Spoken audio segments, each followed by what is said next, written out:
தமிழ்நாட்டின் தவிர்க்க முடியாத சக்தியாக விளங்கும் நாம் தமிழர் கட்சி பல விமர்சனங்களை தாண்டியும் 8% மேல் வாக்குகளை பெற்று தேர்தல் ஆணையத்தால் அங்கீகரிக்கப்பட்ட கட்சி என்ற பெருமையோடு தனது பேச்சாற்றலின் மூலம் அரசின் தேவையற்ற திட்டங்களை முறியடித்தவர் என்ற பெருமைக்கு சொந்தக்காரரான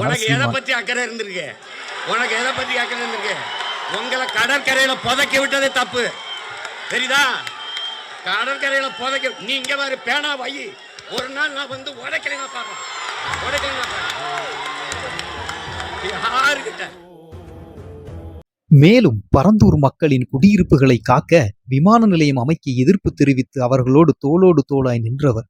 தனக்கே உரித்த பாணியில் அரசுக்கு சிம்ம சொப்பனமாக விளங்கியவர்.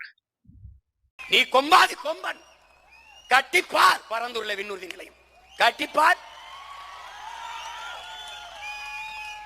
எல்லாரும் ஏதோ பண்ணி பார்த்தான். டங்ஸ்டன் தொழிற்சாலை, அரிட்டாப்பட்டியில் குலதெய்வம் கோயில் வாசலில் நின்று சொன்னேன், இந்த குலதெய்வத்தின் மேலே ஆணை, இந்த மகன் இருக்கிற வரை ஒரு கல்லை கூட எடுக்க முடியாது. மேலும் ஒரு படி போய் நின்று இந்த தேர்தலிலும் தனித்துதான் போட்டி, மக்களுடன் தான் கூட்டணி என்று தனக்குரிய பாணியில் தேர்தல் வேளையில் கவனம் செலுத்தி வருகிறாராம் நாம் தமிழர் கட்சியின் சீமான். ஒரு நாள் என் தமிழ் மீது, என் தாயின் மீது, என் தலைவன் மீது சத்தியம் என்று சொல்றேன், இந்த நிலம் எனக்கு சிக்கிச்சு, நீ செத்த.